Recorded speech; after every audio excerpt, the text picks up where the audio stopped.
अस्सलाम वालेकुम viewers, welcome to Urdu से यूट्यूब चैनल। अस्सलाम वालेकुम प्यारे व्यूअर्स, उर्दू से टीम की जानिब से एक और न्यू वीडियो के साथ हाजिर हैं और आज की इस वीडियो में हम आपको बताने वाले हैं सज्जाद नेम के मीनिंग और इसकी तफसीलात। सज्जाद के इंग्लिश में स्पेलिंग बनते हैं SAJJAD। जिन्स है इसकी लड़का, मजहब है इसका मुस्लिम, मायनी है इसके बहुत इबादत करने वाला, अतात करने वाला, सजदा करने वाला।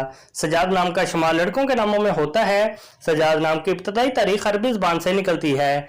सज्जाद नाम के अफराद के लिए खुशकिस्मत नंबर 5 माना जाता है, जबकि खुशकिस्मत दिनों में जुम्मा और हफ्ता शामिल है। खुशकिस्मत धातों में हिस्सों के हिसाब से लोहा शामिल है। सज्जाद नाम के अफराद के लिए मुआफिक रंगों में नीला और काला रंग शामिल है।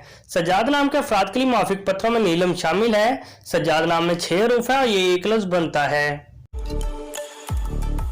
अपने नाम का मीनिंग जानने के लिए कमेंट बॉक्स में लिखिए, चैनल को सब्सक्राइब कीजिए, वीडियो को लाइक और शेयर कीजिए। Thanks for watching.